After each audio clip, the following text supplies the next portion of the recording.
नमस्कार दोस्तों, स्वागत है आपका इस नए वीडियो में। हमारी ज़िंदगी में कई बार हम खुद को एक मुश्किल घड़ी में पाते हैं। कई बार हमें बड़े फैसले लेने पड़ते हैं, लेकिन हमें यह पता नहीं होता कि वह सही है या गलत। क्या उस फैसले का परिणाम हमारे जीवन में खुशियाँ लाएगा या मुसीबत। लेकिन कई बार हमारे पास सही निर्णय लेने की सुझाव नहीं होते और हम जल्दबाजी में फैसला कर लेते हैं, और उन फैसलों की वजह से हमारी ज़िंदगी सुखमय हो सकती है या फिर हमारी ज़िंदगी नरक से भी बढ़कर हो सकती है। इसलिए सही फैसला लेने की क्षमता हमारे जीवन में सफलता हासिल करने के लिए आवश्यक है। तो दोस्तों, चलिए आज की इस बौद्ध कहानी के माध्यम से जानते हैं कि जीवन में सही फैसले कैसे लिए जाएं, और यह भी कि सही निर्णय लेने के कौन से तरीके हैं। तो बिना किसी देरी के कहानी शुरू करते हैं। तो दोस्तों, कई साल पहले की बात है। एक छोटे से राज्य में एक बौद्ध भिक्षु निवास करते थे, जिन्हें सभी जगहों पर उनके ध्यान के बड़े चर्चे थे। वह बौद्ध भिक्षु बहुत ज्ञानी थे। उनके पास लोग बहुत दूर दूर से आते थे ताकि वे उनसे अपनी समस्याओं का समाधान प्राप्त कर सकें। उनके पास कोई भी कैसी भी समस्या लेकर क्यों ना आए, वह समस्या का समाधान अवश्य करते थे।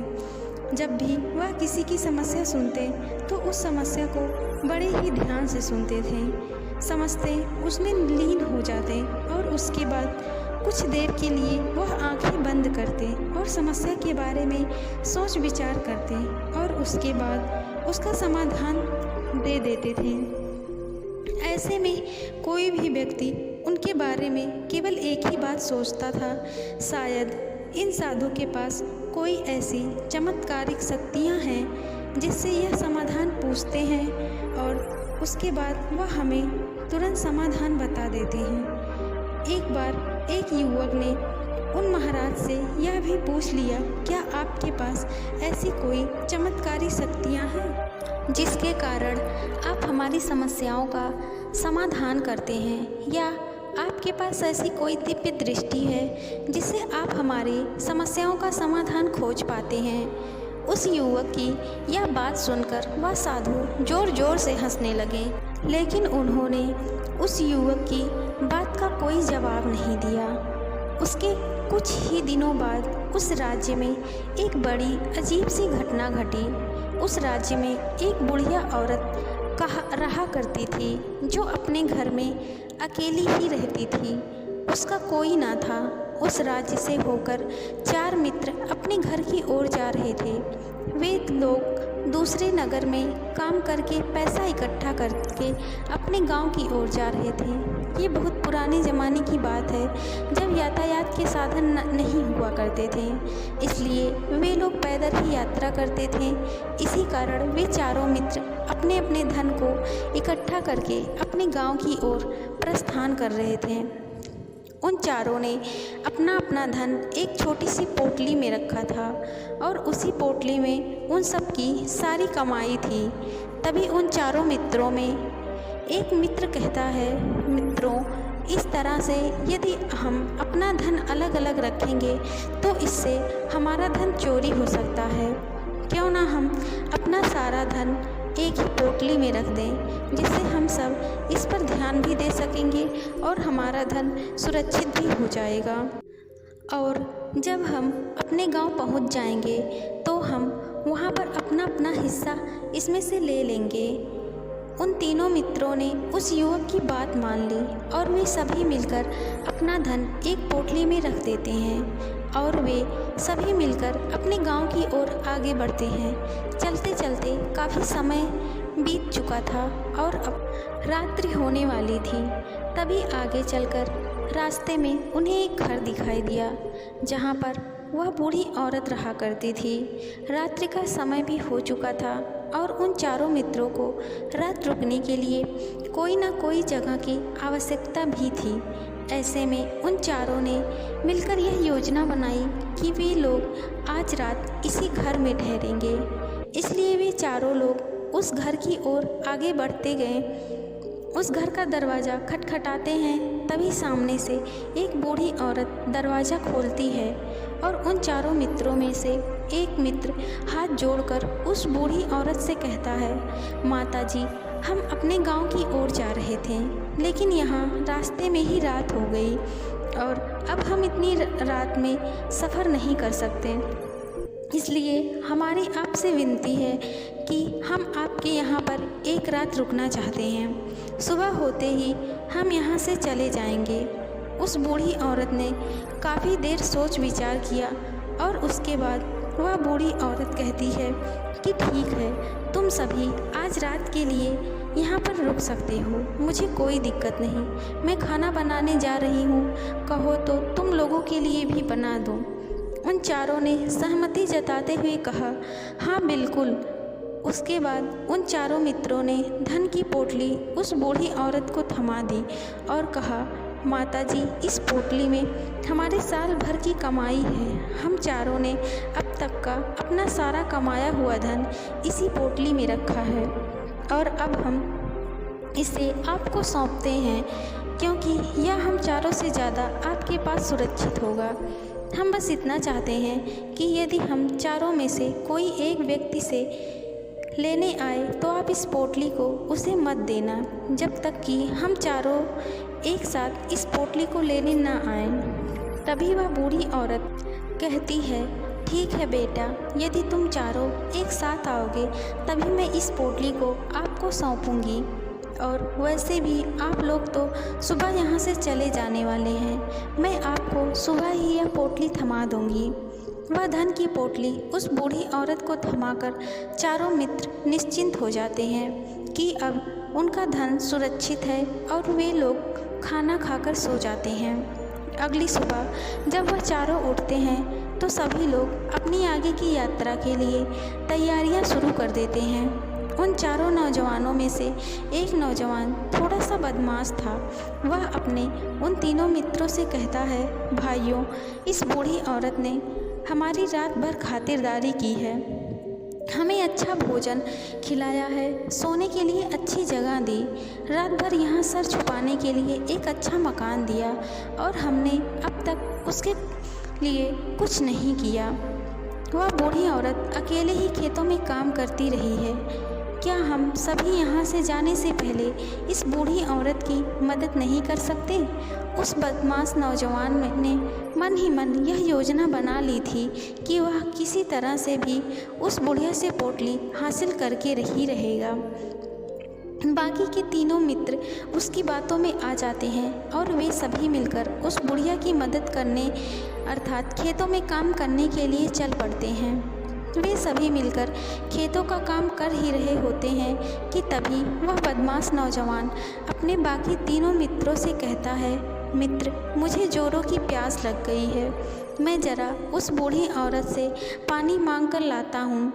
वह बाकी मित्र भी अब काफ़ी थक चुके थे, उन्हें भी जोरों की प्यास लग गई थी, इसलिए वह तीनों मित्र उसे वहाँ से जाने की अनुमति दे देते हैं। जैसे ही वह बदमाश उस बूढ़ी औरत के पास पहुँचता है, वह उस बूढ़ी औरत से कहता है, माताजी, अब हम यहाँ से जा रहे हैं, कृपया हमारे धन की पोटली हमें वापस दे दें। इस पर वह बूढ़ी औरत कहती है, नहीं नहीं, जब तक तुम चारों एक साथ ना हो तब तक मैं पोटली नहीं दे सकती।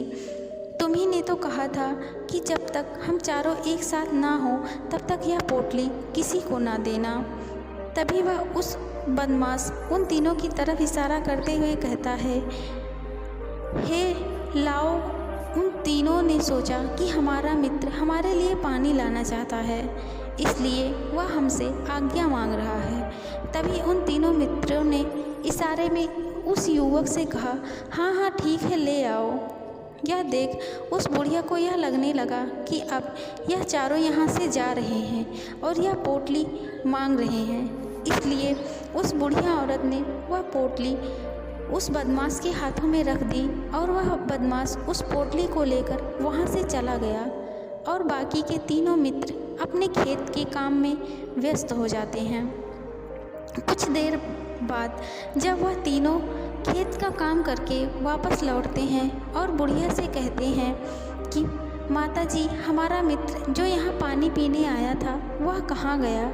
इस पर वह बुढ़िया कहती है, क्या वह पानी पीने आया था? पर वो तो यह कह रहा था कि हम चारों जा रहे हैं, कृपया करके हमारे धन की पोटली हमें थमा दें। तब तीनों बड़े आश्चर्य होकर उस बुढ़िया से कहते हैं, माता जी, हमने भला कब कहा वह पोटली मांगी थी? हमें तो प्यास लगी थी और हमने पानी के लिए इशारा किया था। तभी बूढ़ी औरत उन तीनों से कहती है, परंतु अब तो वह पोटली ले जा चुका है। तभी वह तीनों मित्र सर पकड़कर रोने लगते हैं और कहते हैं, माता जी, उसमें हमारा सारा कमाया हुआ धन था जो वह अकेले लेकर भाग चुका है। हमने तो आपको कहा था कि जब तक हम चारों एक साथ ना आए तब तक अब वह पोटली आप किसी को मत देना। फिर आपने ऐसा क्यों किया? इसमें आप ही की गलती है। हमने आपको उस पोटली की हिफाजत के लिए रखा था और आपने उसे एक ऐसे आदमी के हाथों में दे दिया जिसने हमारा सारा धन हमसे लूट लिया। हम बर्दाश्त नहीं करेंगे। हम राजा के पास जाएंगे और राजा से आपकी शिकायत करेंगे, न्याय की मांग करेंगे। अब तो इस बात का राजा ही फैसला करेंगे। तीनों नौजवान क्रोधित होकर राज दरबार में पहुंच जाते हैं और अपनी सारी समस्या उस राजा को बता देते हैं। जब वह राजा उन तीनों नौजवान की बात ध्यानपूर्वक सुनता है तो वह तुरंत ही उस बुढ़िया को राज दरबार में पेश होने का आदेश देता है। राजा के आदेश पर राजा के सैनिक तुरंत ही उस बूढ़ी औरत को राज दरबार में पेश करते हैं और राजा भरी दरबार में उस बूढ़ी औरत को दोषी करार कर देते हैं और कहते हैं, तुम्हें वह पोटली उस अकेले व्यक्ति को नहीं देनी चाहिए थी। जब उन्होंने तुमसे कहा था कि जब तक वह चारों एक साथ उस पोटली को लेने ना आए तब तक तुम्हें वह धन किसी को नहीं देना चाहिए था। इसमें तुम्हारी गलती है और अब तुम इसका हर्जाना भरना ही होगा। तुम्हें इनका धन लौटाना होगा। राजा का यह आदेश सुनकर बूढ़ी औरत फूट फूट कर रोने लगी और राजा से कहती, मदद की गुहार करती है और वह कहती है, हे राजन, मैं तो एक बूढ़ी औरत हूँ और मेरे पास इतना धन नहीं है और ना ही मेरे घर में कोई ऐसा है जो धन कमाता हो। मेरे पास इतना धन नहीं है कि मैं इनका धन लौटा सकूं। मैं तो अकेली और बेसहारा हूँ। कृपया करके मुझ पे रहम करें। लेकिन राजा उस बूढ़ी औरत की एक नहीं सुनते। वह बूढ़ी औरत रोते हुए अपने घर की ओर जा रही थी। यह सोच रही थी कि आखिर मैं इतना धन कहाँ से लाऊंगी, कि कैसे मैं उन लोगों का यह धन उन्हें लौटा पाऊंगी। मेरे पास इतना धन नहीं है कि मैं क्या करूं, कैसे करूं, कहाँ से लाऊं। इतना धन यदि मैंने उनका धन नहीं लौटाया तो मुझे राजा मार डालेंगे। वैसे भी मेरी ही गलती है। जब उन चारों ने मिलकर मुझसे कहा था कि जब तक हम चारों एक साथ ना आए तब तक वह पोटली किसी को नहीं देनी है, फिर भी मैंने वह पोटली केवल उस एक व्यक्ति को कैसे थमा दी। मुझसे इतनी बड़ी गलती कैसे हो गई। वह रोते हुए ये सारी बातें सोचते हुए अपने घर की ओर जा रही थी। तभी रास्ते में उस बूढ़ी औरत को वही संत मिले जो उस नगर में किसी भी समस्या का समाधान बड़ी ही सरलता और सहजता से करते थे। उन्होंने उस बूढ़ी औरत से कहा, क्या बात है बेटी, क्यों रो रही हो? इस बात पर बूढ़ी औरत उस संत को सब कुछ सच सच बता देती है और कहती है, हे महाराज, इसमें गलती तो मेरी ही है। उन चारों ने मुझसे पहले ही कहा था कि जब तक वे चारों एक साथ ना आए तब तक मैं पोटली किसी को भी ना दूं। लेकिन मेरी हिम्मत मति मारी गई थी जो मैंने वह पोटली किसी एक व्यक्ति को ही थमा दी और वह उनका सारा धन लेकर भाग गया। लेकिन अब मुझे यह समझ नहीं आ रहा कि मैं वह सारा धन कहाँ से लाऊं, कैसे जुटाऊं। मेरे पास इतना धन नहीं है और राजा ने भी आदेश दे दिया कि मुझे उनका धन लौटाना ही पड़ेगा। लेकिन मैं यह नहीं समझ पा रही इतना सारा धन मैं कहाँ से लाऊंगी। तभी वह संत उस बूढ़ी औरत से कहते हैं, शांत हो जाओ, मैं कोई ना कोई रास्ता ज़रूर निकाल लूँगा। इतना कहकर वह संत वहीं पर बैठ जाते हैं, ध्यान करने लगते हैं। कुछ देर के लिए आपकी आंखें बंद करके सोचते हैं, विचार करते हैं। मौन रहकर वह समस्या का समाधान निकालते हैं और उसके बाद उस बूढ़ी औरत से कहते हैं, बेटी, राजा ने फैसला किया है वह बिल्कुल गलत है। आपने जो किया इसमें आपकी कोई गलती नहीं है। राजा का फैसला गलत है। उन संत के इतना कहने पर बूढ़ी औरत चुप हो गई और वह यह सोचने लगी कि आखिर राजा का फैसला गलत कैसे हो सकता है। राजा तो सभी के लिए न्याय ही करते हैं और वह कभी किसी का बुरा नहीं करते। फिर आखिर आज राजा का फैसला कैसे गलत हो गया। उन संत और बुढ़िया की बात सुनकर आसपास के खड़े लोग सभी लोग सुन रहे थे और वे लोग भी बड़े अचरज में थे, क्योंकि राजा का फैसला गलत कैसे हो सकता है। राजा ने तो बिल्कुल सही फैसला लिया। इस बूढ़ी औरत ने ही गलती की है। उन चारों का धन केवल एक ही को थमा दिया। ऐसे में इस बुढ़िया को उनका धन तो लौटाना ही चाहिए। राजा ने गलत फैसला कहाँ किया। तभी वह संत उस बूढ़ी औरत से कहते हैं कि जाओ और राज दरबार में कह दो कि हे राजन, आपका फैसला गलत है और सही क्या है गलत क्या है इसका फैसला मैं करूँगा। पहले तो बूढ़ी औरत इतनी हिम्मत ही नहीं जुटा पा रही थी कि वह राज दरबार में जाकर भरे दरबार में राजा को यह कह सके कि राजन, आपका फैसला गलत है। लेकिन जैसे तैसे उसने हिम्मत जुटाई और वह वापस राज दरबार में लौटी। उसने डरते हुए राज दरबार में राजा से बड़ी डर की आवाज़ में कहा कि राजन, आपने जो फैसला किया है वह फैसला गलत है। इतना कहकर उसने राजा को सारी बात सच सच बता दी। उस बूढ़ी औरत की बात सुनकर राजा बहुत क्रोधित हुए। राजा ने उस बूढ़ी औरत से कहा, कौन है वह संत जिसने मेरे फैसले को गलत बताया? क्या उन्हें नहीं लगता कि मैंने सही निर्णय लिया है? मैं हर रोज़ कई निर्णय लेता हूँ, कई फैसले करता हूँ, लेकिन आज तक कभी किसी ने मुझसे यह नहीं कहा कि मेरा फैसला गलत है। यदि उन संत ने मुझे सही फैसला ना सुनाया तो उन्हें फांसी की सज़ा दे दूँगा। यह बात पूरे नगर में फैल गई। सब लोग यह जानने के लिए हैरान थे कि आखिर वह साधु ऐसा कौन सा फैसला सुनाने वाले हैं जो राजा से भी उचित होगा, जिसमें सबके लिए न्याय होगा। राजा ने अपने सैनिकों को तुरंत ही आदेश दिया कि जाओ और संत को राज दरबार में ले आओ। राजा की आज्ञा के अनुसार वे सभी सैनिक तुरंत ही उस संत को लेने के लिए निकल पड़े। वे लोग कुछ ही देर बाद उस संत को लेकर राज दरबार में पहुँचे। राज दरबार में सभी लोग उपस्थित थे और सभी लोग उस संत के फैसले का इंतजार कर रहे थे। उन संत को देखकर राजा कहते हैं, महाराज, आपको ऐसा क्यों लगता है कि मैंने जो फैसला किया है वह गलत है? इस बुढ़िया ने यह वादा किया था कि वह चारों लोगों को एक साथ ही वह पोटली जमा करेगी। फिर भी आखिर उसने अपना वादा क्यों तोड़ा? इसने यह गलती क्यों की कि इसने केवल एक ही आदमी को वह पोटली थमा दी और वह उनका सारा धन लेकर वहाँ से भाग गया? तो क्या इसमें इसकी गलती नहीं है? क्या इससे इनका धन नहीं लौटाना चाहिए? इस पर वह साधु बड़ी विनम्रता से राजा से कहते हैं कि हे राजन, यह आपका फैसला था, लेकिन मैं आपसे कुछ कहना चाहता हूँ। इस पर राजा कहते हैं, ठीक है, कहिए, आप क्या कहना चाहते हैं? इस पर वह साधु बड़ी विनम्रता से राजा से कहते हैं, हे राजन, जैसा कि वादा किया गया था कि पोटली एक साथ उन चारों को ही दी जाएगी, तो अभी तो यह केवल 3 हैं, चौथा कहाँ है? तो इनसे कहिए कि वह लोग यहाँ से वापस जाएं और अपने उस चौथे मित्र को यहाँ लेकर आएं, तभी इनका धन वापस किया जाएगा।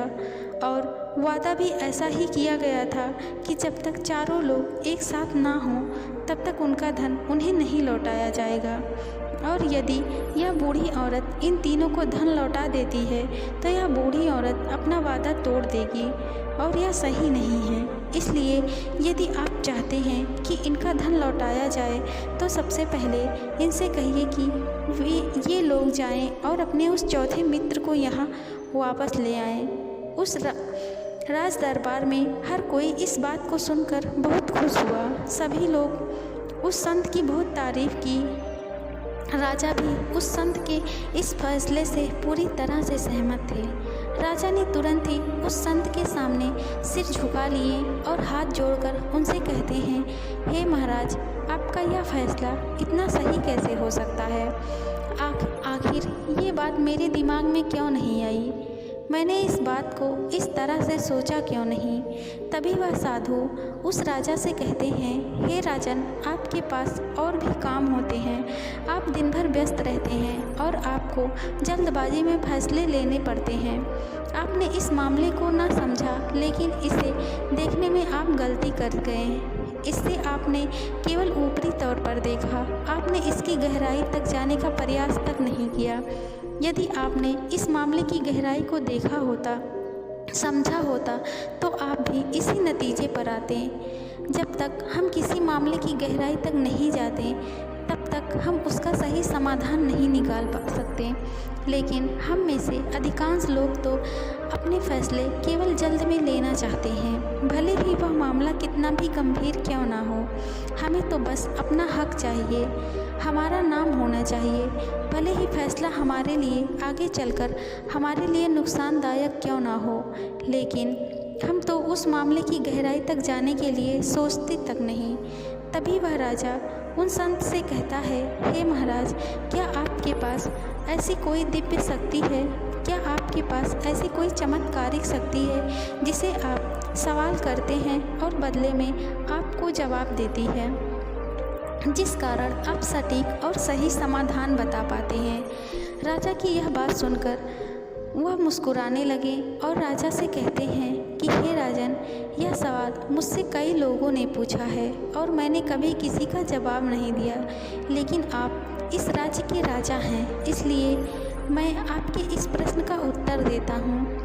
आप में से कई लोगों को यह लगता है कि मेरे पास ऐसी कोई शक्ति है जिससे मैं बात कर सकता हूँ, जिससे मैं कोई भी समस्या का समाधान पा सकता हूँ। लेकिन मैं आप लोगों को एक सच बता दूँ कि मेरे पास ऐसी कोई शक्ति नहीं है। मैं तो केवल हर मामले की गहराई तक सोचता हूँ, उस बात पर विचार करता हूँ, और जब मैं विचार करता हूँ तो मेरे सामने कई सारे समाधान आते हैं, और जो समाधान मेरे सामने आते हैं मैं उन पर भी विचार करता हूँ, उनके बारे में भी गहराई तक जाता हूँ। और जब मुझे लगता है कि इस समस्या का समाधान यही होना चाहिए, तभी मैं समाधान उस व्यक्ति को देता हूँ ताकि वह अपनी समस्या का समाधान कर सके। अब आप ही सोचिए, आप जल्दबाजी में यह फैसला लेकर इस बुढ़िया का जीवन पूरी तरह से बर्बाद कर देते। हमारा पूरा जीवन केवल एक फैसले पर निर्भर करता है। यदि वह फैसला सही हुआ तो हमारा जीवन अच्छा बन जाएगा, और यदि वह फैसला गलत निकला तो हमारा जीवन नरक से भी बदतर हो सकता है। इसलिए यदि आप सही और सटीक फैसला लेना चाहते हैं तो आपको मौन रहना सीखना पड़ेगा। मौन रहकर उस पर विचार करना सीखना होगा, क्योंकि हमारे फैसले ही हमारा भविष्य तय करती हैं, हमारी ज़िंदगी का अगला पड़ाव तय करते हैं। फिर चाहे वह फैसले छोटे हों या बड़े, वे हमारी ज़िंदगी को निर्धारित करती हैं। इसलिए सबसे पहले हमें सही फैसले लेने के लिए मौन रहना सीखना आवश्यक है, उस पर विचार करना आवश्यक है।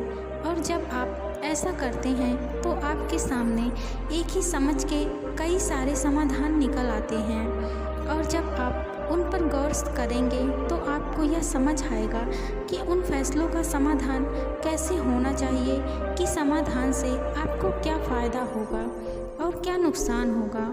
या उस समाधान पर सोच और विचार करने पर ही आप उसे समझ सकते हैं, और तभी आप यह निर्णय भी ले सकते हैं कि क्या यह समाधान उचित रहेगा या नहीं।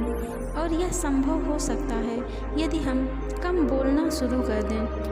और अब अपनी पूरी तरह से मौन हो जाएं। इसका अर्थ यह है कि आप भीतर से शांत हो जाएं, और जब आप भीतर से शांत होने लगते हैं तो आपका मन स्पष्ट होने लगता है, साफ होने लगता है, और आप किसी भी चीज़ पर सोच विचार कर सकते हैं।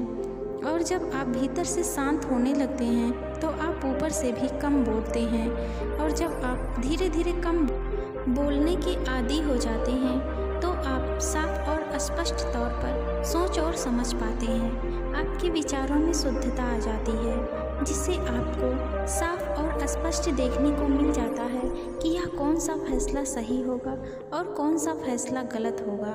आपको उस परिस्थिति में क्या करना चाहिए और क्या नहीं करना चाहिए। लेकिन हम में से अधिकांश लोग अपने आप को सही साबित करने के लिए, अपने आप को ऊंचा साबित करने के लिए अत्यधिक बोलते हैं, और इतना बोलते हैं कि हर कोई उनकी बातों को गंभीरता से नहीं लेता।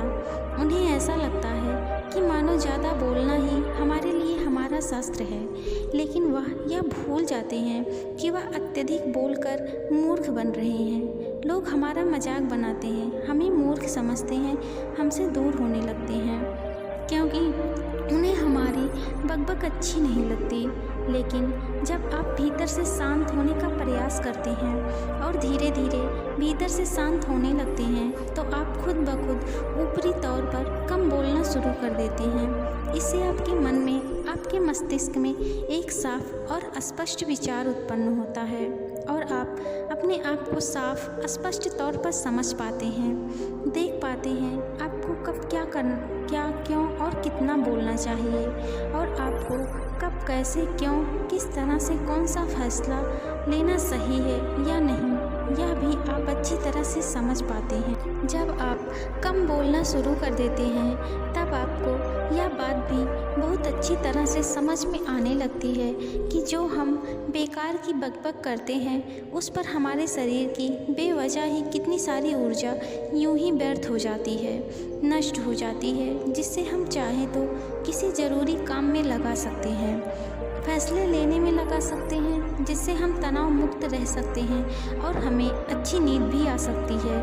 और यदि आप इसी प्रकार सोच विचार कर फैसले लेना शुरू करते हैं तो आपका मस्तिष्क भी अच्छी तरह से काम करने लगता है, और आपका मस्तिष्क पहले से भी ज़्यादा शक्तिशाली हो जाता है। और इसका एक बहुत अच्छा उदाहरण भी आपको मैं बताना चाहूँगी। जब आप स्कूल में पढ़ते थे या फिर आज भी आप पढ़ रहे हो तो आपने देखा होगा कि जो बच्चे होनहार होते हैं, होशियार होते हैं, वे लोग बहुत कम बातें करते हैं और अपना समय सही चीज़ों में लगाते हैं। वह अधिकांशतः अपना समय मौन होकर ही बिताते हैं। इसी वजह से वह पढ़ाई करने में बहुत तेज होते हैं। वह जो कुछ भी पढ़ना चाहते हैं वह उसे याद कर ले जाते हैं। लेकिन वहीं दूसरी तरफ जो लोग बहुत अधिक बोलते हैं, यदि आप उन्हें पूरे 24 घंटे भी दे दें तो भी वह उस तरह से उन चीज़ों को याद नहीं रख सकते जिस तरह से वह मौन रखने वाले बच्चे को उन बातों को याद कर लेते हैं। और महान चाणक्य ने भी यही कहा है कि जो व्यक्ति यह समझ जाता है कि उसे कब, कहाँ और कितना बोलना चाहिए, उस व्यक्ति को सफल होने से कोई नहीं रोक सकता।